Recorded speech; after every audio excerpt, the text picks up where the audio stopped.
coisa. Mas vamos começar, pronto, do começo. Livro de Daniel. Quem escreveu o livro de Daniel? O autor do livro de Daniel é o próprio profeta Daniel. Tá? Como esse livro foi escrito? Lembram que eu contei para vocês que em alguns escritos do livro de Daniel, quando foram montar o livro, primeiramente que o livro não está todo em ordem cronológica, ou seja, os fatos do livro não estão na ordem histórica ou a ordem que aconteceram, tá? A gente vai ter aí alguns fatos relacionados até mesmo quanto à autenticidade do livro de Daniel. Um desses fatos é que foram encontrados escritos do livro de Daniel em 3 idiomas. Quais foram os idiomas? Está lembrado aí, Arthur? Diga. Foi... agora eu esqueci o nome da língua. Vai, uma das três. Hebraico, muito bem. Aramaico. Tem alguma coisa a ver com... eu não consigo lembrar o nome dele. Nick, outro. Hebraico, outro. Lembrei. Gonçalo? Aramaico. Aramaico, muito bem. Judaico. Hã? Judaico. Não, judaico não. Eu sei. Grego. Grego. Diga quem me chamou? Fui eu. Diga aí. Depois qualquer coisa, eu fiz um dever de casa para eu não tinha feito das últimas 2 aulas. Sim. Depois eu... Se apresenta pra gente, tá bem? Aguenta aí. Aguenta aí que a gente vai chegar. Aguenta aí que a gente vai chegar nessa parte. Vamos lá. O livro de Daniel, quando encontraram os escritos do livro de Daniel, encontraram em 3 idiomas: grego, aramaico e hebraico. A língua do Velho Testamento, oficial do Velho Testamento, é o hebraico. Tá bem? Hebraico. Mas encontraram algumas escrituras, alguns versos, como se fossem cópias do livro de Daniel, na biblioteca de Alexandria. Estão lembrados lá de Alexandre o Grande? A gente já vai falar dele. Na biblioteca de Alexandria, encontraram alguns relatos do livro de Daniel, ou relatos de Daniel, que formam o livro de Daniel, também na língua aramaica, que é uma língua que segue a partir do momento que o povo vai para a Babilônia, eles começam aí então a aprender essa língua, e depois a gente tem vestígios da língua grega. Por que grego? A biblioteca de Alexandria era uma biblioteca muito gigantesca, feita por um grego, Alexandre o Grande. Então, provavelmente ali, quando ele começou a sitiar e colocar as várias capitais, lembra das capitais que ele fazia? De Alexandria?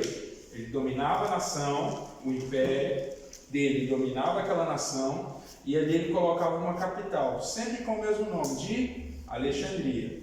E uma das coisas que ele sempre fazia na capital era criar ali uma grande biblioteca, para guardar todos os tipos de escrito relacionado à cultura grega e à cultura daquela nação, e de outras nações também. Então, por isso foram encontrados esses escritos, tá? Em vários idiomas. O livro de Daniel, ele começa a história no ano de 605 a.C. O relato do livro de Daniel começa em 605 a.C. Qual lá a primeira citação que tem lá no livro de Daniel? No primeiro ano do reinado de Nabucodonosor. Primeiro ano do reinado de Nabucodonosor, ele invadiu Judá, a conquistou e levou cativos vários jovens, filhos de realeza e filhos de nobreza. Para onde que ele levou esses jovens? Babilônia. Quem era o rei que ainda ficou lá alguns anos ainda reinando em Judá, mesmo a comando de Nabucodonosor, naquela época? Como que ele se chamava, Maria? Nicole? Ana? Dani? Não lembro. Qual é a pergunta mesmo? Qual era o nome do rei que reinava em Judá Vai ser Nabucodonosor? Não. Então esquece. Quem, Vitória? Assim? Joaquim. Isso. Tá escrito aqui no ano. Diz assim, ó. No terceiro ano do reinado de Jeoaquim, rei de Judá, Nabucodonosor, rei da Babilônia, veio a Jerusalém e a sitiou. E o Senhor entregou Jeoaquim, rei de Judá, nas mãos e também alguns dos utensílios do templo de Deus. Ele levou os utensílios para o templo dos seus deuses, na terra de Sinear, e os colocou na casa do tesouro do seu Deus. Esse foi Nabucodonosor. Jeoaquim reinava durante 3 anos. Judá foi invadida, Jerusalém foi sitiada, jovens da nobreza foram levados cativos e ele permaneceu reinando. Como ele permaneceu reinando? Ele permaneceu sendo um vassalo, ou seja, um comandado, ok, por Nabucodonosor. Judá já não era mais uma nação que tinha domínio sobre as suas leis, sobre a sua cultura, sobre o seu próprio nariz, digamos assim. Tudo passou a ser direcionado segundo a vontade de Nabucodonosor. Ok? Até aí tudo bem? Ele é um vassalo? Vassalo. Obrigada. Vassalo é como se fosse um empregado nobre. Para a gente, trazer para a nossa realidade do texto, ficar mais esclarecido dentro do contexto do texto. Oi? Era um servo. Certo. Joaquim passou a servir Nabucodonosor. Permaneceu como rei de Judá, mas permaneceu sob o domínio de Nabucodonosor. O que isso significa? Vou dar um exemplo bem simples. Nabucodonosor falava assim: Joaquim, eu quero que você triplique o imposto de Judá, porque eu quero mais prata e mais ouro. O que ele tinha que fazer? Obedecer. Triplicar o imposto de Judá. Eu quero que você mata os velhinhos. E tinha que ir lá e matar os velhinhos. Estava debaixo desse domínio. Estão entendendo isso? Tranquilos até aí? Sim. Essa era a situação histórica do contexto da ida de Daniel de Judá para Babilônia. Alguma dúvida nesse contexto? Não? Mais para frente, nós temos então Daniel já na Babilônia. O que acontece? Daniel chega em uma certa situação onde que o rei, o próprio Nabucodonosor, exige que seja tirado da própria comida dele para alimentar aqueles jovens que foram cativos de Judá. E eles iriam ser alimentados pela comida do rei durante 3 anos. E depois eles iam se apresentar perante o rei. E o rei iria ali, claro, escolher os melhores para servir no palácio. E os outros, com certeza, serviriam também a nobreza. Só que Daniel fez uma escolha. Que é uma escolha que, eu já falei, dá muito a entender nos nossos dias de hoje, principalmente vocês, juventude. Ele fez a escolha de não se contaminar com nada que viesse do rei, no sentido de agradar a própria carne.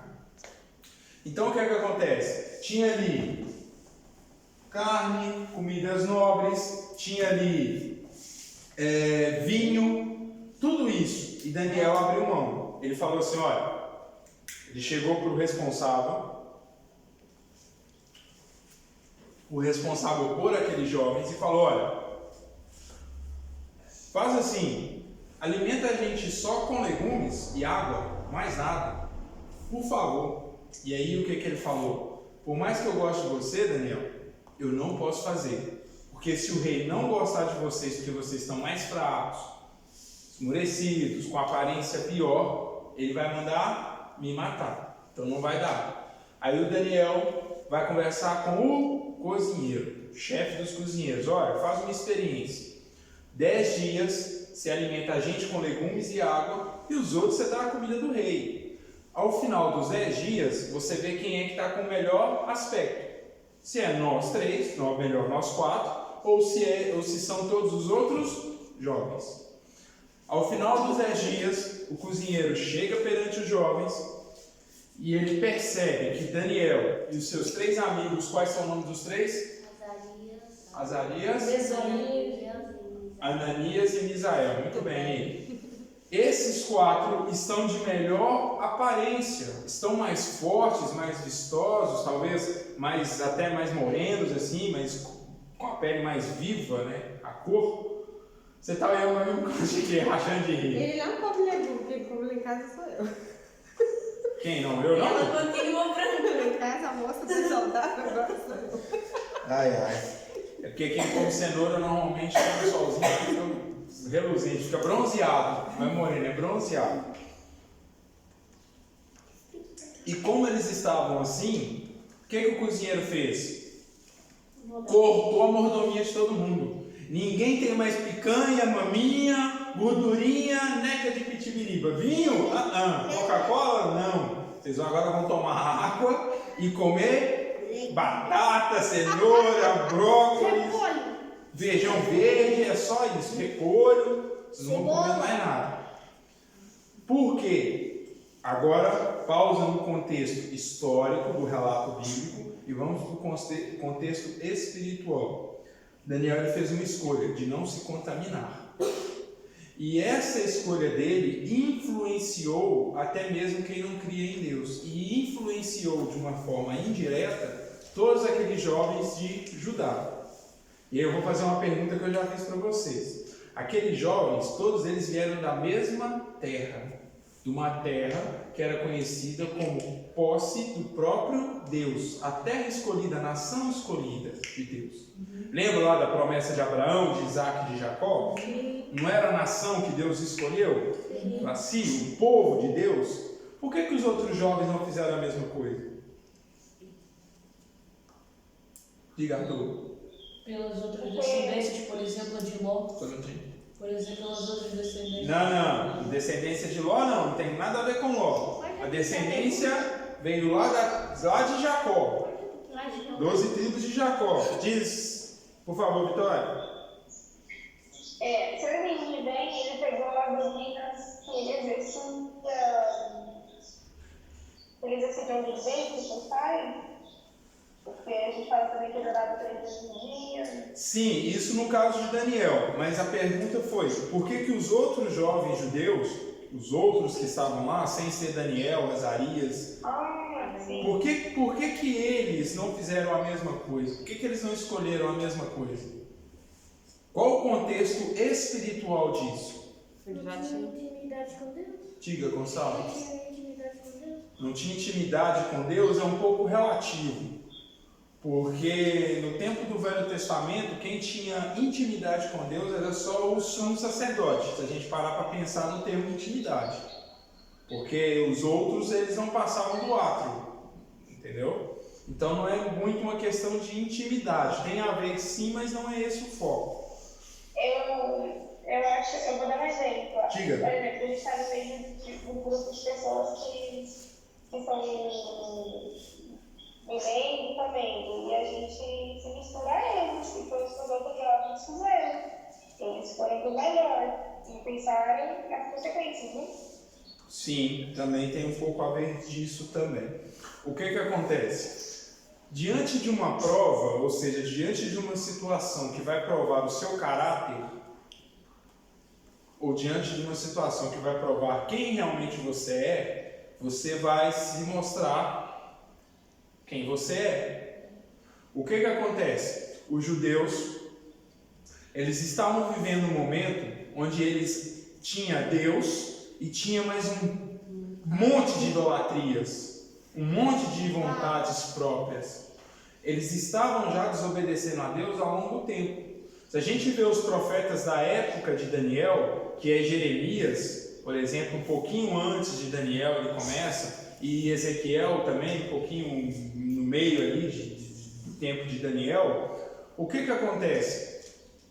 A gente vai perceber que o povo judeu estava querendo Deus e querendo os outros deuses.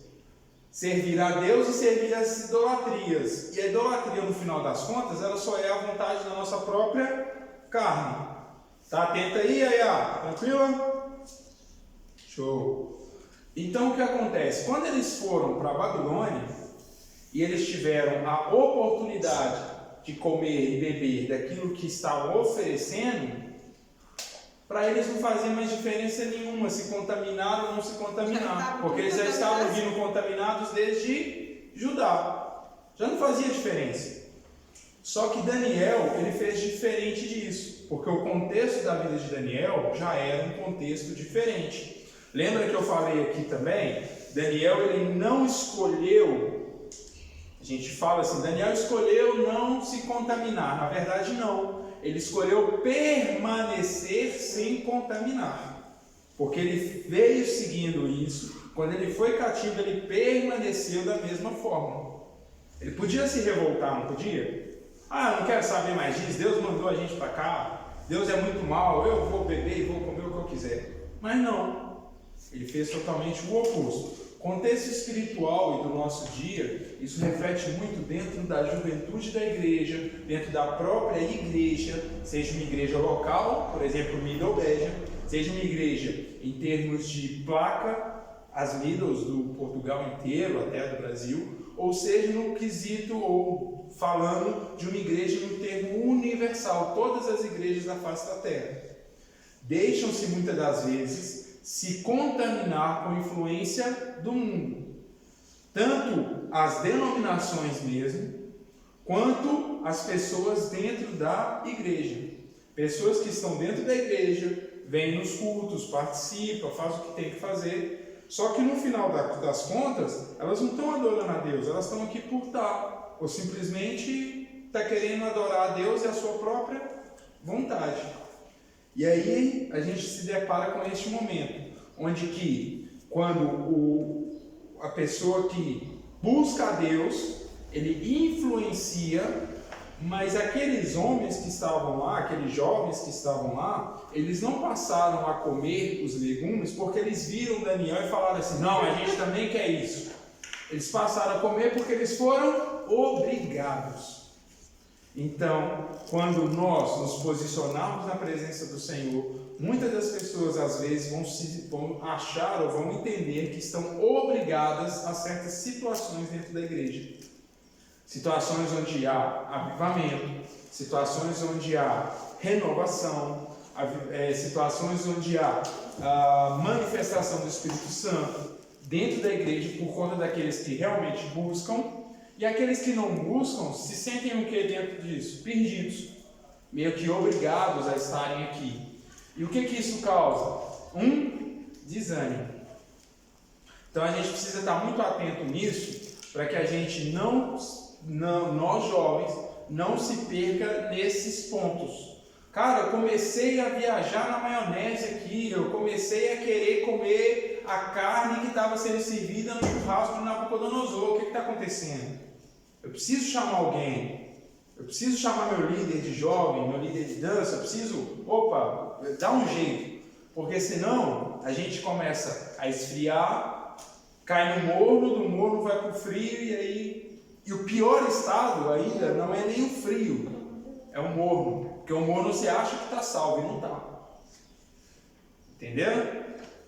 Esse é o aspecto espiritual deste ponto da Bíblia. Alguma dúvida nisso? Comentário? Meninos? Em relação à igreja. Em relação à igreja? Vamos lá. Digamos assim, eu vou tratar com os membros, pronto. Os crentes, os cristãos que estão dentro da igreja, eles têm a escolha de ter dois exemplos, ou o exemplo de Daniel, de abdicar das coisas que são agradáveis aos olhos, as coisas mundanas, ou eles têm a escolha de buscar o exemplo daqueles outros jovens, que simplesmente estavam contaminados e nem sequer fizeram questão nenhuma, comeram o que estava oferecendo, para eles estavam bons. Esse é o primeiro ponto. O segundo ponto é, quando há jovens ou cristãos que buscam a Deus na mesma intensidade que, por exemplo, Daniel buscou a Deus, há sempre um mover dentro daquela congregação, daquela igreja local, daquela denominação. Até aí tudo bem? Quando há esse mover, essas pessoas que estão envolvidas e focadas em Deus estão ali concentradas, com focos no Senhor. Mas aquelas que não estão, elas acabam sendo, digamos assim, obrigadas a estarem dentro de um mover que não traz bem para elas, elas não ficam satisfeitas. Por quê? Uma manifestação do Espírito Santo, um derramar do Espírito Santo, uma unção de renovação dentro da igreja, quando todo mundo quer fazer, quer animar e vamos e tal. Essas pessoas elas começam a se sentir, como é que eu posso dizer? Um peixe fora d'água. Entendeu? Essas pessoas são aquele exemplo daqueles outros jovens. Eles comiam os legumes? Comiam. Mas por quê? Foram obrigados a isso. Então existem pessoas que às vezes estão dentro da igreja, no meio do mover, mas no meio porque estão lá dentro, mas não estão participando do mover. Porque elas às vezes se sentem ali meio que obrigadas àquela situação. Porque elas falam, não, eu preciso estar lá. Mas está lá, mas não está participando daquele mover. Então a gente precisa tomar um cuidado para que a nossa vida espiritual, nós tenhamos o cuidado e o discernimento de saber em que patamar nós estamos. Para que a gente sempre esteja, digamos assim, voltados para o exemplo de Daniel, não para o exemplo dos outros. Comendo os legumes porque a gente quer, não porque a gente está obrigado. Entendeu? Entendeu, Vitória? Foi tranquilo? Show. Mas não é sobre. Não tem nada a ver com o que nós estamos a falar, é sobre a prova. Não, depois. Segura aí. Se for de Daniel, segura aí que a gente chega lá. Mais pra frente, ok? Esse, do capítulo 1 é um dos aspectos mais interessantes, é essa escolha de Daniel. A reflexão que a gente tem, tanto da história, né, daquele tempo, a audácia dele, digamos assim, quanto como é que eu posso dizer? A comparação com os nossos dias atuais. Do capítulo 1, o maior foco, digamos assim, é isso. É a gente ver o exemplo de Daniel e comparar aqueles tempos, aquele exemplo, aquela situação com os nossos dias atuais e tirar para isso uma aplicação prática na nossa vida cristã. Certo? Bom? KitKat, tá dando? Tá tranquilinho? Qualquer coisa você grita aí. Tá bem? E aí, Jessé? Bom, bem-vindo. Paulo, bem-vindo. Obrigado. Show. Continuando aqui então, capítulo 1 é basicamente isso que a gente tem que entender. Quando é que eles foram levados para o cativeiro? Quem reinava em Judá e quem reinava na Babilônia? Quando isso aconteceu? Por volta aí do ano 605, terceiro ano do reinado. Okay? Depois a gente vai ter também no capítulo 1 esse desenrolar da história, trazendo essa reflexão para os nossos dias atuais. Deixa eu ver o que mais que eu posso falar aqui do capítulo 1 para a gente ir para o 2. A conclusão do capítulo 1. Qual é a conclusão? Por conta de tudo aquilo que Daniel escolheu, e os seus amigos também escolheram, eles tiveram um benefício do Senhor. O que acontece? Deus concedeu a eles o dom deles entenderem tudo relacionado à cultura da Babilônia, à língua da Babilônia, tudo. O pastor Eduardo, o dia que pregou, ele falou uma coisa muito interessante. Eles sabiam mais da Babilônia do que os babilônicos. 10 vezes mais do que qualquer sábio do palácio é o que eles sabiam. E Daniel ainda recebeu o dom de interpretação de sonhos e de visões. Oi? Como José. Sim, igual como José, sim. Então o que acontece? Eles fizeram essa escolha e depois Deus deu graça a eles, deu dons a eles, por conta deles terem permanecido fiéis. O rei chamou todo mundo, viu que eles estavam mais sábios do que os maiores sábios daquele palácio, 10 vezes mais. Ok? Conclusão. Quando você for fazer a obra do Senhor, ou você for fazer alguma coisa, faça o melhor que você pode, o melhor que você consegue, como se fosse para Deus, porque o próprio Deus te recompensa. Coração. Oi? Fazer de coração. Desculpa. Fazer de coração. Fazer de coração, sim, de empenho total, de coração, com vontade. Certo? Ok. Capítulo 2. Alguma coisa relacionada ao capítulo 1 que vocês queiram perguntar ainda? Eu tenho dúvidas? Não. Se você perguntar, tem dúvidas, desculpa. Tô lutando contra a garganta hoje. Maria, você é a próxima. No segundo ano do seu reinado, Nabucodonosor teve sonhos. Sua mente ficou tão perturbada que ele não conseguia dormir. Por isso o rei convocou os magos, os encantadores, os feiticeiros e os astrólogos para que lhe dissessem o que ele havia sonhado. O próprio início do versículo 2, do capítulo 2, ele já traz o que Nabucodonosor, qual foi a ideia dele. Tá?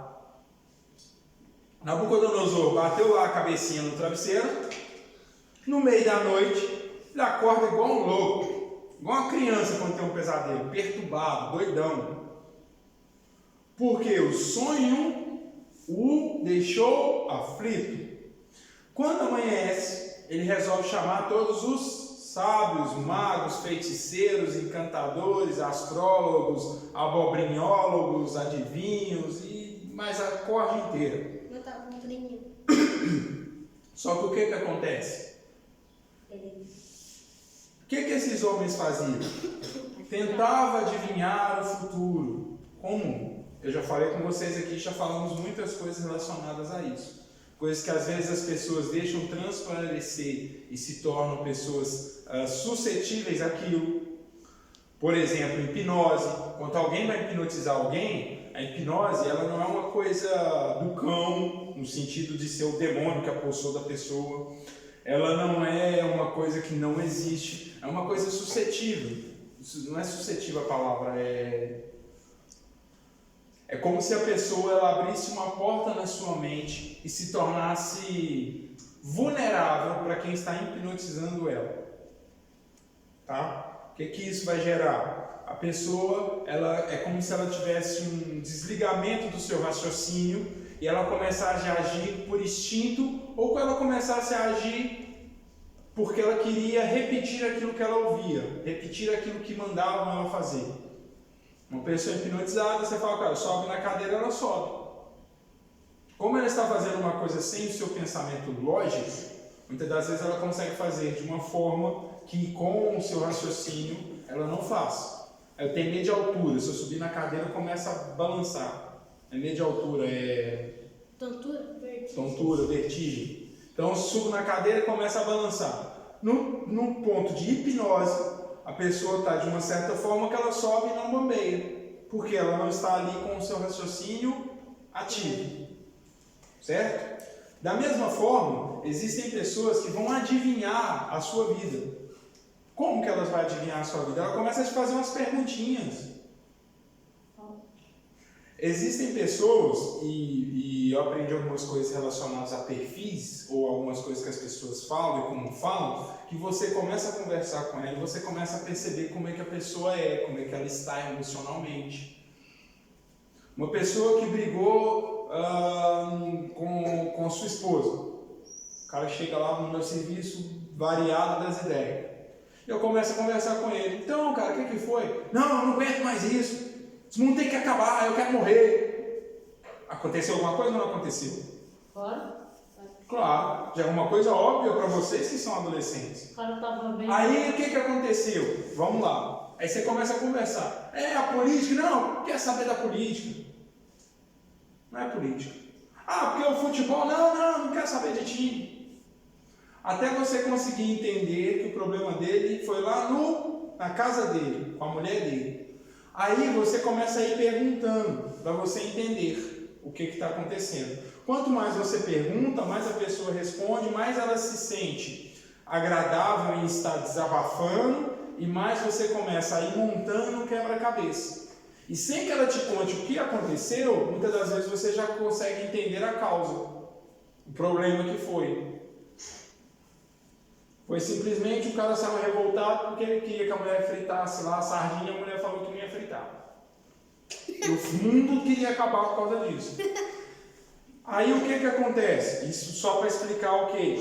Dentro desse termo, Nabucodonosor já entendia essas coisas.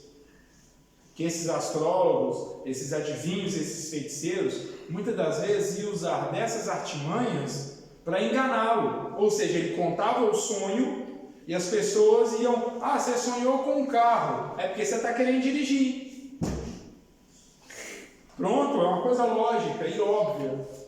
Mas muitas das vezes não tem nada a ver. Então o que Nabucodonosor fala com eles? Vocês vão adivinhar o meu sonho. E depois que vocês adivinharem o meu sonho, vocês vão interpretar o sonho. Ou seja, explicar o que significa o sonho. Até aí tudo bem? Uhum. Ok. Fica naquele impasse. Adivinha meu sonho? Não, o senhor conta o sonho. Não, adivinha meu sonho? Não, Nabucodonosor conta o sonho. Até que vinha. Nabucodonosor cansou e falou: mata todo mundo. Mata todos os Passa a faca. sábios. Todo mundo sabe, os astrólogos, abobrinólogos. Não, você fala todo mundo como se fosse todas as pessoas que estivessem lá.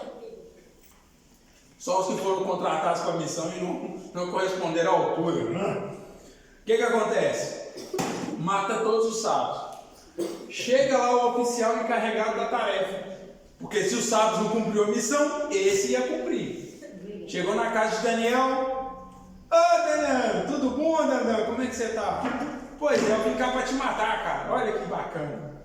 Daniel, o quê? O que está rolando? É assim, Nabucodonosor sonhou, ninguém adivinhou o sonho e ele mandou matar vocês tudo. Não, calma aí, oficial. Dá a gente um prazo. Eu vou conversar com os meus amigos e a gente vai resolver a situação. Daniel vai à casa, Ananias, Azarias, Israel, conversa com os três, explica a situação e os quatro entram num propósito de oração a Deus, para que Deus trouxesse clareza, intervenção divina, porque eles precisavam saber o sonho e a interpretação do sonho. Passado um tempo lá de oração, a resposta vem e Daniel já tem a resposta da parte de Deus. Ele se apresenta a Nabucodonosor e fala: Nabucodonosor, cheguei, vou te contar o sonho. Você sonhou com isso, com isso, com isso, e significa isso, isso e isso. Resumindo a história, foi exatamente o que aconteceu. Salvou a pele de todo mundo. Salvou a pele dele, dos seus amigos e também daquela turma de imprestável que não servia para nada, só para abobrinha. Salvou todo mundo.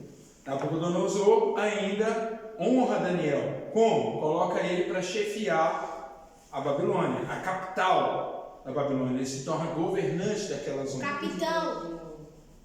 Hã? O que você falou, filho? Capitão não, governante. Ele se torna governador daquela capital da Babilônia, do Império Babilônico, melhor dizendo assim. E os seus amigos também se tornam ali pessoas que vão administrar as planícies da Babilônia. Essa foi, resumindo, a história. Só que agora a gente vai pegar o ponto da visão do sonho de Nabucodonosor e da interpretação que Daniel fez. Algum ponto que queiram esclarecer na questão da história, do acontecimento, sobre o que envolveu Daniel, Nabucodonosor, o sonho, algo assim, tirando a questão do sonho em si e da interpretação do sonho que vocês queiram? Entendi. Perguntar ou falar? Aí no Zoom, Vitória, Gessé, Yaya. Não. Que ano que Nabucodonosor sonhou?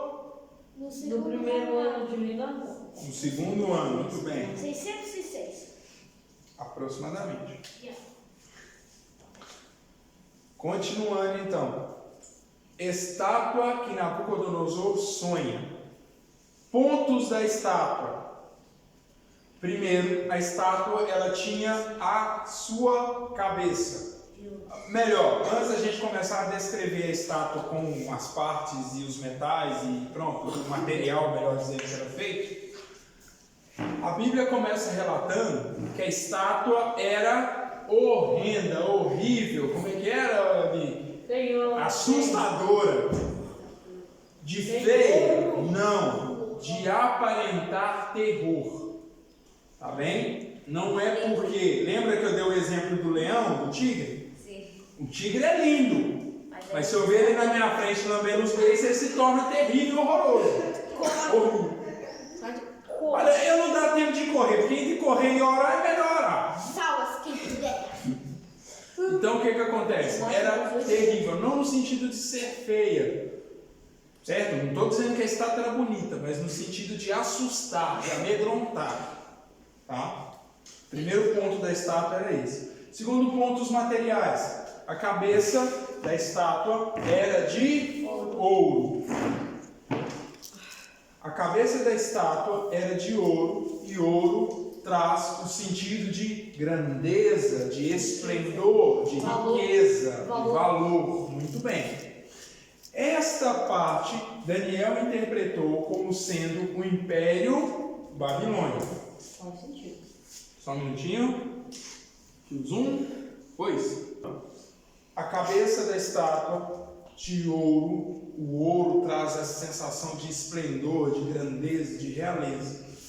Nabucodonosor era um rei, no caso até um imperador, né? Porque coordenou, dominou um império inteiro, que gostava de trazer para a Babilônia o sentido de grandeza, de esplendor. Ele queria que a Babilônia fosse conhecida de geração em geração em geração como uma grande cidade, a grande metrópole, o lugar da maior cultura, do maior envolvimento em todas as áreas, seja científica, seja religiosa, seja cultural, seja o que fosse. Nabucodonosor, quando ele traz à tona o Império da Babilônia, ele quer recuperar o que foi perdido lá atrás, há anos. Lembra quando a gente falou do Império na última aula? Os impérios. A Babilônia já existia há muitos e muitos anos atrás. Em 1922, se não me falha a memória, antes de Cristo. Caraca. A Babilônia já existia. Ou seja, quase 2000 anos antes de Cristo, Babilônia já havia sido fundada. Só que ela veio por um tempo como uma grande nação e caiu. Caiu no sentido de deixou de ser grande, deixou de ser uma cidade muito conhecida, deixou de ser importante. Quando Nabucodonosor vem trazendo já a ideia do seu pai, eu tenho que ler para falar direito. Vem trazendo a ideia do seu pai de grandeza, ele começa ali o crescimento do Império Babilônico e traz ele à tona. E daí ele quer que Babilônia seja conhecida como grande, como esplendorosa, como magnífica Babilônia. Por isso o ouro, e Daniel traz isso à tona. Depois nós temos a parte dos braços e do peitoral da estátua. De que era, Maria? Prata. De prata. Muito bem. E simbolizava qual império, Samuel? Romano? Não. O persa. Muito bem. Persa. Muito bem. O Império Persa ou Medo-Persa. Da Média e da Pérsia. Duas nações que iriam conquistar ali, se tornarem um império. Só que a Pérsia, ela sobressaiu. Então ela dominou. O império se tornou um Império Persa. O babilônico se tornou persa. Não. O Império Persa era muito dinheiro. Muito mercador, comercial. Por quê? As partes dos braços e do peito eram de prata. Naquela época as moedas de troca, as moedas eram tudo feito em prata. O ouro tinha o seu valor? Claro que tinha, mas o ouro não era um valor comercial, de mercado, digamos assim, de transação. Era tudo feito com prata. Então era uma nação muito mercadora, uma nação muito financeira. Quando a Pérsia veio, por mais que eles queriam que o seu império fosse grande e conhecido, eles se preocupavam muito em ganhar financeiro, arrematar dinheiro. Porque a cidade de Eles queriam isso. O Império Persa, ele entra em guerra, ou melhor, antes de se tornar um império, a Pérsia, a Média, entram em guerra contra o Império Babilônico. Nabucodonosor já tinha morrido, estava seu filho assumindo o trono, não com a mesma astúcia, não com a mesma inteligência que o pai, e começa a perder o domínio das terras, ao ponto que a Pérsia domina o Império Babilônico. Quando ela domina o Império Babilônico, ela se torna um império. Faz sentido agora. Tudo bem, deixei para você pegar no ar aí, pegou bem. A Pérsia domina a Babilônia, se torna o Império Persa. Passam-se mais alguns anos, e vocês têm lá a aula dos impérios para vocês reverem, porque eu não vou passar isso aqui, senão a gente não acaba a aula nem hoje. Passam alguns anos e nós temos a segunda, ou melhor, o terceiro reino, é a parte do abdômen, da cintura de bronze. Quem que era, Nicole, esse império? O grego, o Império Grego. Muito bem. O Império Grego, ele foi cabeceado por um homem da Macedônia. Quem que era, Gonçalo? Alexandre Magno ou Alexandre o Grande. Ele começa a crescer, ouvindo um monte de coisas a seu respeito. O que era que ele ouvia, Arthur? Você lembra? O que a mãe dele falava que ele era? Maria? Eu sei que era filho de Zeus. A mãe dele pregava para ele que ele era filho de Zeus. Zeus, na mitologia grega, era o Deus Todo-Poderoso. Era o chefe dos deuses, o pai de vários deuses, o comandante dos deuses, o Deus dos deuses. Era o boss. Big boss. A mãe dele começou a falar isso com ele. Depois, ele teve um professor de filosofia, que era o Aristóteles. Aristóteles era o seu professor. Depois, o seu pai, Filipe II, o ensinou tudo relacionado à batalha, como lutar, como guerrear, estratégias de guerra. Então ele se tornou um cara, vamos para o nosso português mais simples. Faz tudo. Não, Alexandre era tipo um playboy, que tinha dinheiro suficiente para mandar os outros fazer o que queria. Só que ele conseguia ter inteligência, fazer as coisas, queria fazer. E aí ele começa a dominar. E junto com esse domínio, ele começa a enfiar a cultura grega onde que ele vai. A ponto que a Grécia se torna tão grande que faz a mesma coisa que a Pérsia fez com a Babilônia. A Grécia começa a engolir o Império Persa. E domina este império. Aos poucos, surge um novo império. O Império Grego. Um império baseado na harmonia de cultura. Lembra do bronze? Vou explicar uma coisa para vocês. Ouro e prata, quando querem, digamos assim, aumentar a quantidade, não quer deixar o ouro tão puro ou a prata tão pura, mistura com um metal. E esse metal é o bronze. O cobre não, bronze. Bronze é outra coisa. Muito disso mistura-se com o bronze, porque é um metal que dá uma liga muito boa. Até para outras coisas também dá muita liga. Então o que acontece? Alexandre, ele queria fazer com que ele unisse as culturas. Lembra que eu falei? Ele começava a invadir a nação, punha lá uma capital de Alexandria e começava a fazer uma biblioteca lá. E começava a arrematar tudo relacionado às outras culturas, das outras zonas que ele já tinha conquistado para lá, e colocar dentro daquela biblioteca a cultura daquele lugar também. É como se ele quisesse que todas as nações que ele conquistou se tornassem gregos. É como se ele abriu a nacionalidade. Vou dar um exemplo para vocês. Qual a maior nação que vocês acham que tem na Europa? Russo. Rússia. Pronto. Digamos que a Rússia começa a dominar. Ela vai para França, Alemanha, Holanda, Bélgica, depois começa a descer para cá Portugal, Espanha e sai aí engolindo todo mundo. Só que aí ela põe um governo. E em cada dessas nações ela deixa lá um governante que é responsável por aquela parte, mas presta satisfação para a Rússia. E aí ela fala assim: a partir de hoje, vocês que estão aí em Portugal não são mais cidadãos portugueses, vocês vão se tornar cidadãos russos. O que isso faz com as pessoas? Você não tem Eu estou dando um exemplo, presta atenção aqui. O que isso faz com que as pessoas se sintam? Vem um país, dominou isso e nos tornou escravos, nos tornou dependentes deles.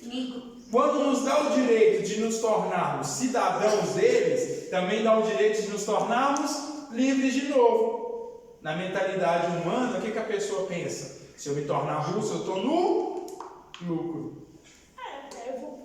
Entenderam a estratégia dele? Dominou aquilo ali.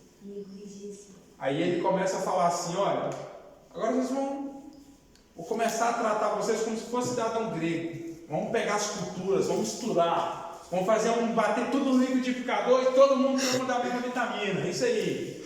Essa era a ideia. Só que ele não durou tempo suficiente para concretizar esse plano. Ele morre. Alexandre, ou Grande, ou Alexandre Magno.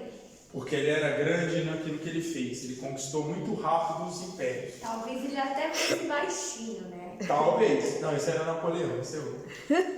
O que acontece? Ele morre. Quando ele morre, 4 generais dele assumem esse poder. E esse poder desses generais, na mão desses generais, não flui da mesma forma. É dividido em 4. O Império de Alexandre, o Império Grego, é dividido em 4.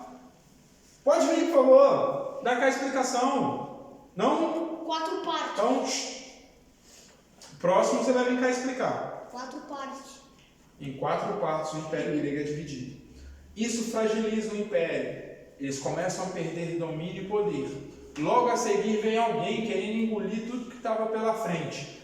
É conhecido lá na estátua de Nabucodonosor como as pernas de ferro. Este império é o Império Romano. Sustenta tudo mais forte que tudo.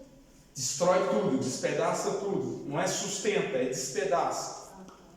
Porque ele não estava ali para sustentar império nenhum a não ser o dele, Roma. E ele começa a destruir o que tem pela frente. Porque ferro, uma das maiores características do Império Romano era o seu exército. Ele pegou características dos outros impérios, as coisas boas que ele viu e formou um. Lembra que eu falei que era o exército marchando? O exército romano marchando era um tanque de guerra. O que tinha pela frente eu passava em cima. Ninguém se safava. Os caras eram bem práticos, vinham no rio, construíam uma ponte. Matava o que tinha pela frente, passava em cima do que tivesse pela reta. Passava. Este Império Romano dominou por um vasto tempo. Só que, por conta das suas más administrações, ele começou a cair, a falir. Dentro desse contexto desse Império Romano falindo, é o que Daniel começa a ver, que tem a ver com esse império ainda, mas tem uma mistura agora, que são os pés da estátua que Nabucodonosor sonhou, que é metade ferro e metade barro. E aí a gente tem 2 pontos históricos nisso. Eles não se dão para juntar, porque se tu aqueces muito o ferro, ele começa a derreter e o barro endurece. E se molhares o ferro com O barro. com a água, o ferro começa a enferrujar. E o barro derrete. Muito bem! Isso aí, gostei. A explicação do jeitinho que eu fiz, exatamente. O que acontece? De experiência, quer Não mistura de jeito nenhum. Não mistura. Não mistura. Mesmo se você for lá amassar o pó do barro, deixar o barro em pó e o ferro em pó, se você soprar, o barro vai e o ferro fica. Se você passar um ímã, o ferro vai e o barro fica. Não mistura. Entenderam? Qual o contexto disso na prática? após o Império Romano como um império dominador, que dominou lá o Império Grego, este império começa a sofrer algumas mudanças. Mudanças no sentido de querer se misturar e de querer se adaptar à situação, mas uma situação que é muito frágil, que ele não vai se misturar. É como se eu fizesse uma espada cuja a lâmina fosse mesmo de ferro, aço, damasco, lindo aço. Mas o cabo dela é uma empunhadura onde eu seguro fosse feito de barro. A primeira vez que eu usasse essa espada contra um inimigo, a lâmina ficaria intacta. Mas eu continuaria com a espada na mão? Não. Não. Mas você perdia a mão, você perdia a espada. Boa vida, né? A primeira vez eu não precisa. Se eu batesse a espada numa pedra, se eu fosse cortar um pedaço de madeira, o que aconteceria? Quebrado. A lâmina ficava intacta, mas o ferro se partia. Ferro, barro. O barro, desculpem, gente. O barro se partia. Com esse contexto, a gente começa a entrar no domínio do Império Sacro-Romano. E, no caso, Sacro-Romano Germânico, por causa da região da Germânia. Germânia, Alemanha, tá? Repita bem.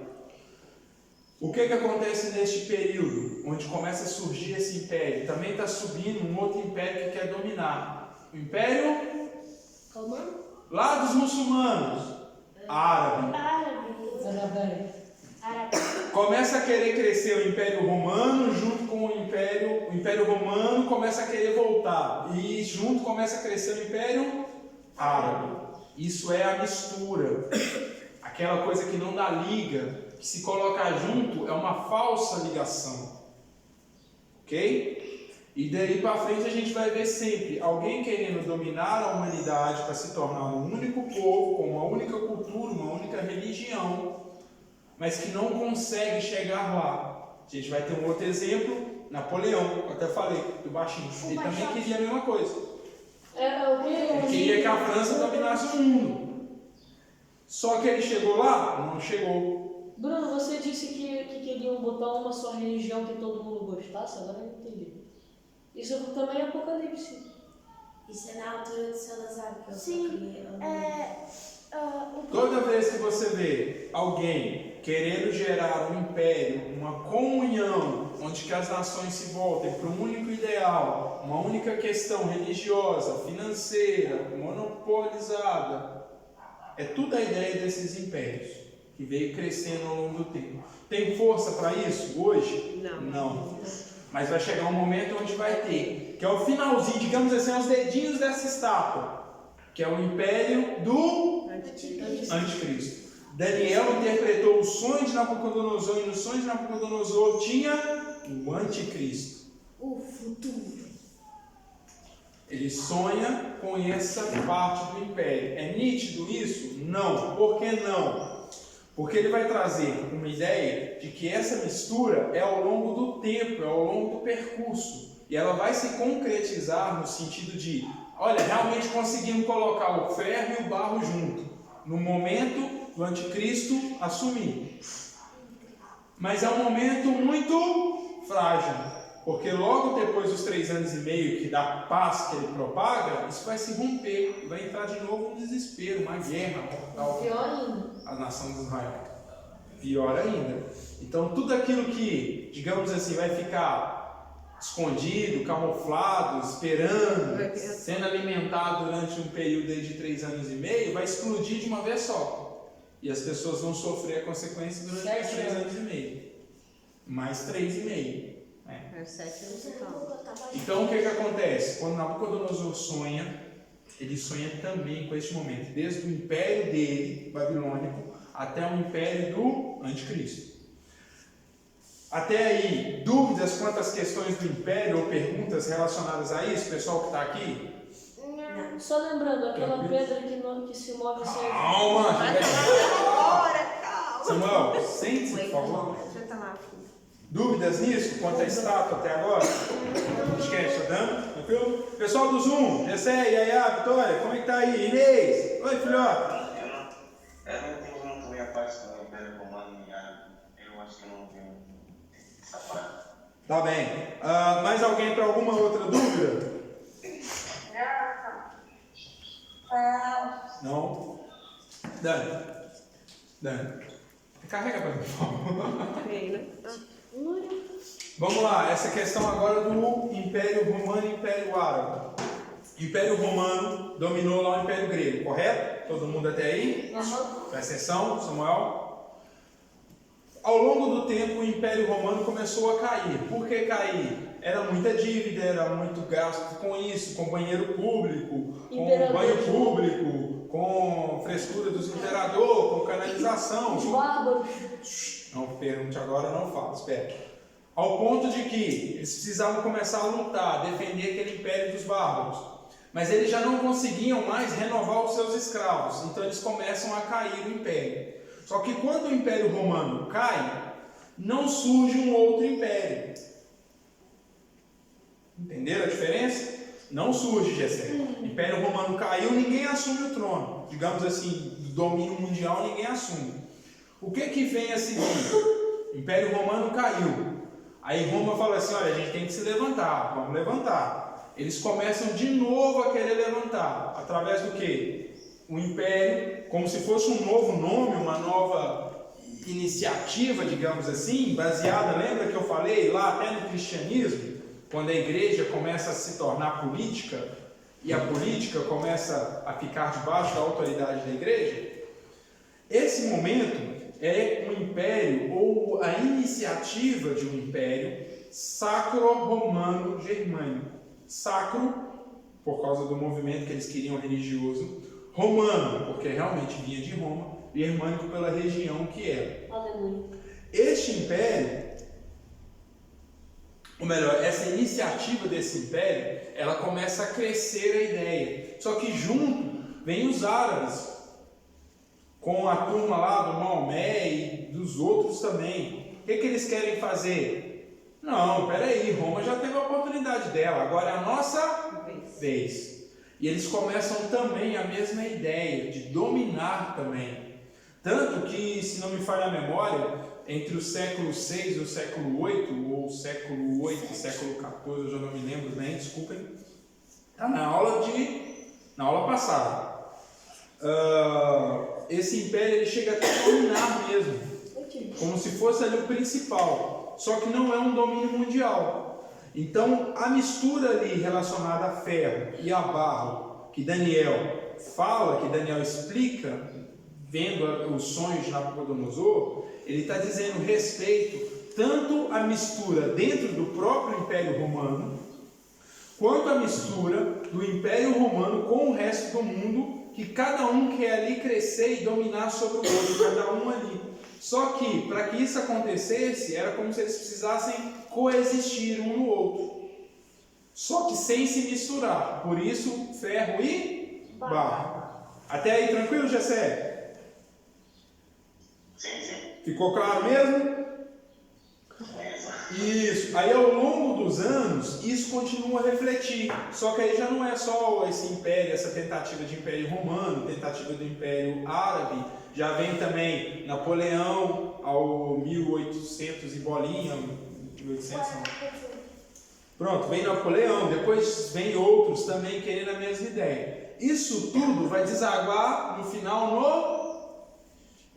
no Anticristo. Vai desaguar nele. Na pedra. Ainda estamos no processo. Na pedra. Estamos acompanhando este momento. O momento hoje em que a igreja do Senhor vive é esse momento dos pés, barro e ferro. O progressivo dessa história. Até o ponto onde vai vir o Anticristo. Se vem antes, depois que a igreja subir, é pré, é pós-tribulacionista, não é aula para isso. Mas tem a ver um pouco. Esse é tranquilo? Mesmo? Senhoras e senhores, podemos avançar? Vamos avançar para a gente encerrar. A rocha que soltou, sem o auxílio de mãos, esmiuçou o ouro, a prata, o ferro, o barro, transformou tudo em pó. Veio o vento, soprou e não se viu mais resquício de nada. Acabou com as Essa rocha se tornou uma montanha. Como diria Jason, vamos por partes. Que piadinha horrível. Horrível mesmo. Horrível. Ainda bem que você não conhece a referência. Ninguém tem. Se calhar só a Cat que entendeu. E olha lá. Piadinha horrível, desculpa. Primeiro, a rocha que se solta sem o auxílio de mão humana. Quem é essa rocha? Jesus. O rei. Jesus Cristo. O reino é a montanha. Jesus Cristo. Quando que essa pedra se solta sem o auxílio da mão humana? Depois de 7 anos. Segunda vinda de Cristo. Não? Entrou. Quando ele se solta, quando ele vem do céu para a terra. Então, é a segunda vinda de Cristo. Não, como é segunda vinda? Quando ele vem do céu para cá. Que ele nasce, cresce, morre na cruz. É a primeira vinda. Primeira vez, Jesus na terra. Segunda Quando a pedra se solta, Jesus Cristo vem como homem. Vive aqui, passa o seu período aqui, o seu propósito aqui, morre na cruz e conquista, através do sangue, a nossa salvação. De novo? Primeiro momento. Não, a primeira vez, sim. É a Não, primeira vinda. não, Tô mano. falando da primeira vinda. Primeiro momento que o texto está nos dizendo: a rocha se solta sem o auxílio da mão humana. Jesus vem como homem, habita entre nós e morre na cruz. Esse é o primeiro tempo, o que está escrito ali. O segundo tempo, a rocha que esmiuça o ouro, a prata, o ferro, o barro, tudo. Qual é este tempo? Ah, tá. É a segunda vinda de Cristo A à segunda igreja. vinda de Jesus Cristo. Quando Jesus vem com a sua igreja. Não é o arrebatamento da igreja. Arrebatamento, a igreja vai encontrar Jesus. Segunda vinda, Jesus vem com a igreja. Vem todo mundo para a guerra. Vem todo mundo para o famoso Armagedon. Pau quebrando. Começar a guerra. Só crente decente 762 para cima. Quê? 762 é uma arma. Tá falando para adolescente. Ai, tô lá, está na descrição. É para ver se quebra o gelo, para ver se vocês estão acordados. Vou falar então melhor. Só crente descendo com espada de 2 gumes flamejando de fogo. Matando muito sangue na mão. Não, mas vai contra né? Eu tenho uma pergunta. Relacionada? Sim. Diga. Mas o Armagedão, a igreja vai vir com Jesus, mas vai voltar como pessoas, não? Com o corpo transformado, glorificado. Um corpo que não é esse. Quando acontece o arrebatamento, isso já acontece.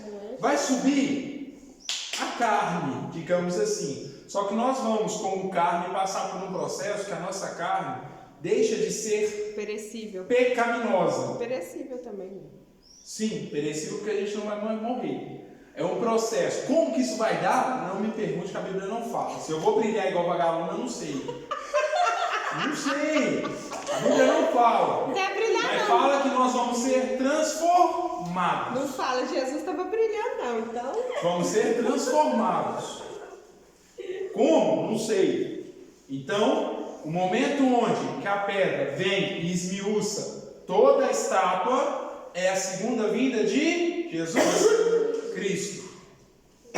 Armagedon, guerra. Depois desse momento, destruição. Depois desse momento de guerra, a Bíblia vai nos deixar claro. Galera do Zoom, tá dando para acompanhar aí, tranquilos? Sim. Meninas, liguem a câmera, senão... Fala aí. Eu não vejo se vocês estão fazendo cara de an ou de ah, tá bom. Não, é que assim, pode ficar falando Pessoal, porque o Lucas não dá pra estar assim. Tá bem. Tá bem. O que acontece? Segunda vinda de Jesus, esmiuça a estátua, lá na visão de Nabucodonosor. Terceiro momento, vem o vento, sopra e tudo desaparece. A Bíblia fala que a terra vai passar por um processo. Fogo. O vento aqui simboliza esse processo, onde a terra será purificada. Por isso que não vai sobrar vestígio nenhum nem do ouro, nem da prata, nem do ferro com barro. Ou seja, nem do que foi Império Babilônico, Império Persa, Império Grego, Império Romano e as tentativas de império até o império, digamos assim, do Anticristo. Tudo isso vai ser varrido. Tudo o que, Bruno?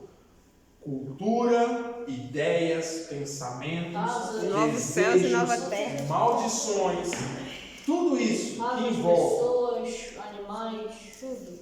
Olha o que eu falei, olha o patamar do que eu falei e o patamar que você está falando. Mas eu tô perguntando aí, né? Não. Esse tipo de coisa. Coisas que nos levam a pecar, coisas que nos levam a cair. Toda a ideia, a cultura que todos esses reinos trouxe, isso vai ser desfeito. Obrigado. Depois, o quarto momento e último dessa profecia, a rocha se torna uma montanha. Depois desse processo, onde a terra ela passa por essa purificação, vai haver um período longo de milênio. Um milênio é quantos anos, Arthur? 1000. 1000 anos. Durante esses 1000 anos, a terra foi lá purificada, está todo mundo tranquilo. E temos aqui na terra, a princípio, a ideia é essa, a gente não está nem falando de Apocalipse, mas para vocês entenderem, vamos ter aqui na terra pessoas, seres humanos que ficaram, que sobreviveram, que passaram pela grande tribulação. São a igreja? A igreja fica aqui na terra? A ideia é que a igreja está com Cristo. Mas aqui durante o milênio, a ideia, pelo menos a princípio, é essa. Ao longo do tempo a gente vai estudar mais isso, para ficar mais esclarecido. Mais claro. É melhor que isso. Durante o milênio, isso se tornará uma única nação. Pode ser isso? Pode, é a primeira ideia de que se tem.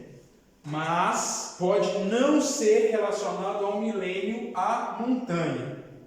Até a parte onde que a terra passa pela purificação, é ok, é certo, digamos que seja assim, a interpretação, tudo nos leva a crer que é isso. Por que essa parte onde se torna montanha, ela pode ser o milênio e pode não ser? Porque a Bíblia vai explicar no Apocalipse que vai passar pelo milênio e depois de 1000 anos Satanás vai ser solto de novo. Ele vai voltar a enganar, e ele vai ser solto por um tempo. Ele vai enganar, e depois que ele enganar alguns, vai ser jogado Satanás, os demônios, os que não creu, os que não quis, os que foram enganados, os da abobrinha, vai ser jogado tudo no lago de fogo.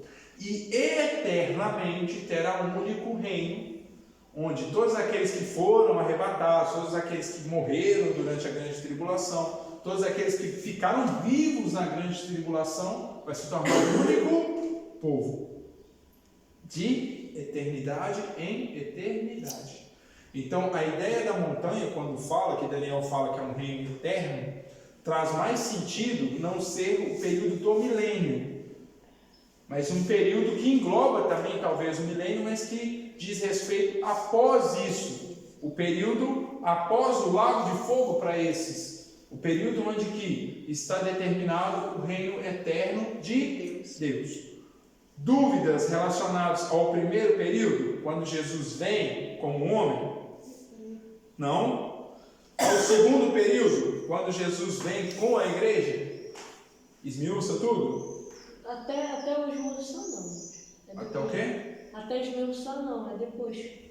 Terceiro período, purificação da terra, a limpeza geral. É o vento que sopra e nada mais se vê.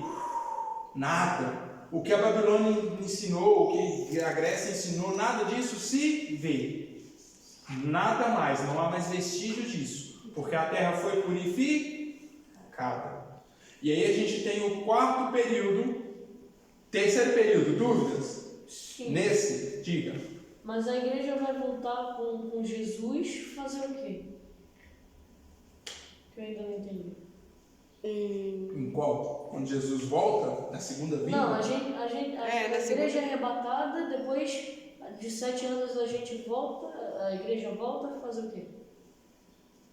Guerra, Armagedon, pega pra capar, morte, destruição. A igreja vai... Sangue pra todo lado. A igreja é o exército de Jesus Cristo, que vem para acabar com o que está acontecendo aqui do anticristo. É uma guerra que vai acontecer. Como que vai ser a guerra? Não sabe. Não sei. E Não sei se vai ser pau a pau não, cara. Não sei como é que vai ser. Depois, o que não sabe muito bem o que vai acontecer com a igreja, ela vai voltar para cima. É o que eu falei. A ideia que a gente tem no início, uma das interpretações que se tem, é que a igreja volta para, digamos assim, para o reino de Deus nos céus. Não nessa terra, nesse planeta, mas volta para o reino de Deus nos céus. A igreja. Só que ficaram aqui na terra, pessoas que ficaram vivas na grande tribulação, sobreviveram. Essas pessoas, elas não foram arrebatadas. E aí a gente tem um período do milênio. O período do milênio, ele está depois do período da purificação, da limpeza da terra. Ok? Até aí o terceiro período da limpeza, tem alguma dúvida nisso? É nessa parte? É depois disso O que que a as gente tem. pessoas vão fazer no milênio? Antes de ser Então não é na parte da purificação, né, Gonçalo? E o que elas vão fazer no milênio? Vão viver 1000 anos para isso. Mas o que eu faço? A pessoa quer infinito de Não sei, eu não espero estar aqui para saber. Vão viver, uai. Viver, vida. Tá, mas Bruno, Vida. então a terra Vida vai ser infinita. limpa, a igreja pode voltar, pode não sei o que vai acontecer. Acabei de te explicar. Presta A igreja atenção. está lá no céu. Tá. E as pessoas que ficaram na grande tribulação, que sobreviveram a ela e que não aceitaram o anticristo, estão vivas, não estão? Então, Elas vão ser arrebatadas? Não vai. Então o que acontece? Essas vão ficar na terra. A igreja está onde? Veio, guerreou, matou tudo quanto era gente que precisava fazer, depois ela foi pro céu de volta. Quem ficou aqui? Sobreviventes. O que os sobreviventes vai fazer? viver durante 1000 anos até Satanás foi libertado e depois o que acontece? A história repete? Engano. Não, a história não repete. Satanás é libertado. Por quê? Pensa assim. Pode por quê? Quer dizer, porque Deus quis, é isso. Isso. Até a parte do limpeza da terra, tem dúvidas não, né? Não. Tá. O pós-limpeza. Milênio. Por que Deus vai liberar Satanás de novo? E de novo Satanás vai poder enganar? Porque durante o milênio, as pessoas vão nascer. Vão crescer, vão ter Não, gerações. vão nascer. Dali para frente. Que não viram a grande tribulação. Que não foram arrebatadas. E elas vão entender, e vão ver, e vão ouvir histórias daquilo que elas não viveram. E Jesus, ele não quer pessoas que o adorem por uma escolha única. Deus, ele não cria o mal, mas a partir do momento que ele é o bem, há a opção do mal, ou seja, de ser afastado dele. E ele não vai tirar essa opção. Porque se ele tirar essa opção, ele não é um Deus justo. Ele é um Deus autoritarista. O que é isso?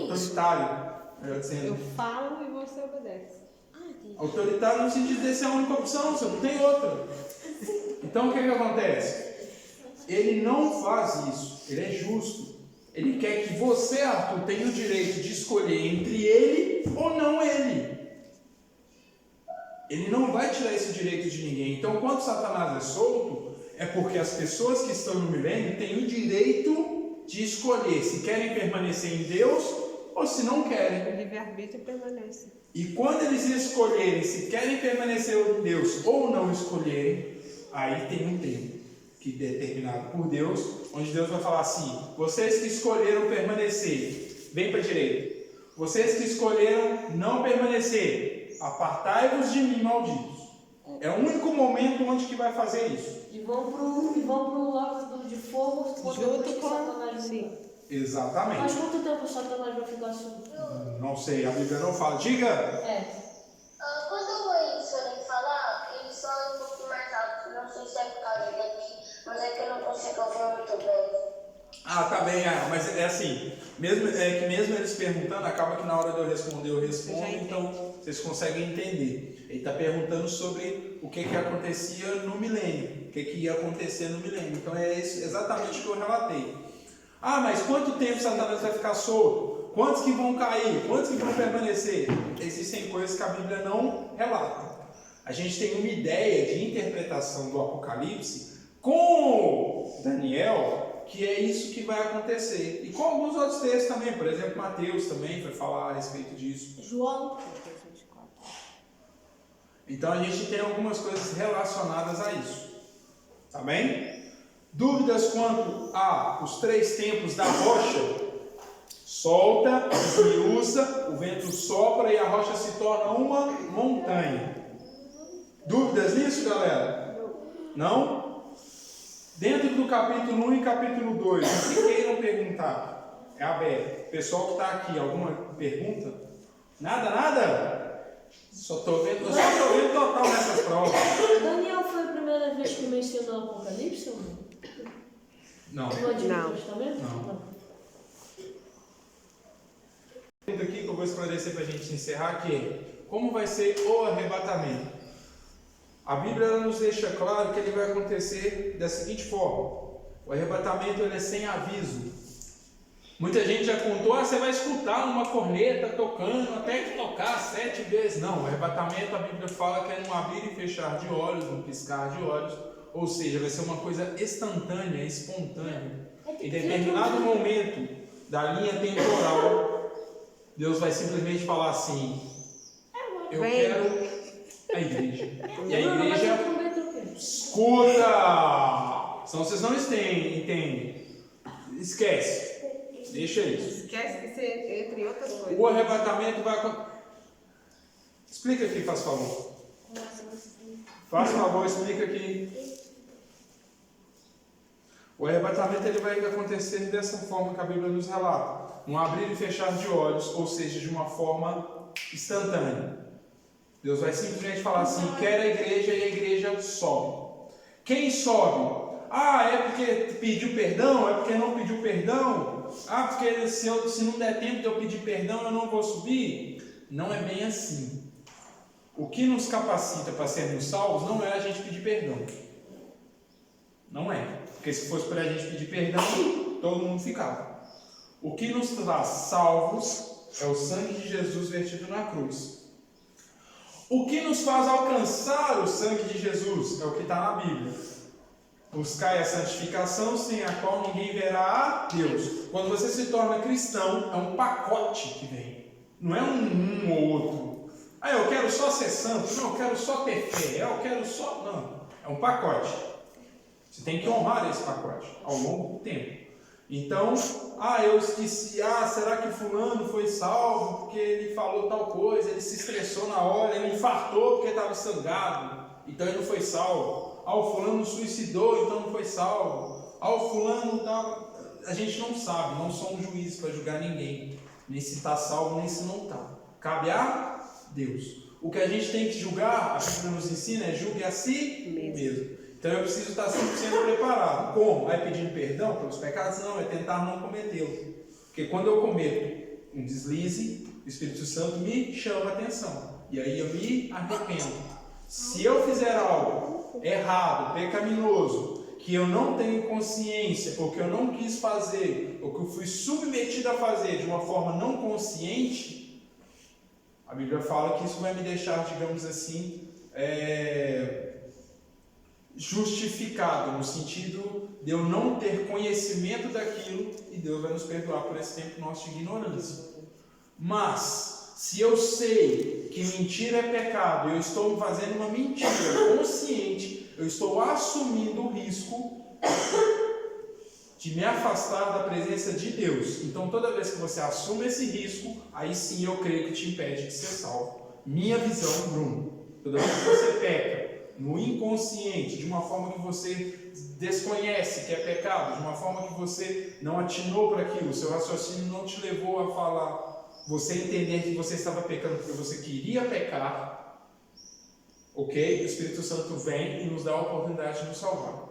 Mas quando a gente sabe que mentira é pecado, o Espírito Santo não precisa vir e falar que você mentiu, porque você sabe, você fez consciente. Sua consciência. Isso nos impede da salvação. Entenderam? Diz. O bebê, ele vai para o céu quando Jesus voltar? O quê? Tira a coisa da boca. No arrebatamento, se o bebê estiver nascendo, ele vai ser também arrebatado. Sim. Arrebatamento sim, porque a Bíblia fala que a mulher que estava grávida deixa de estar. Então, só. Galera,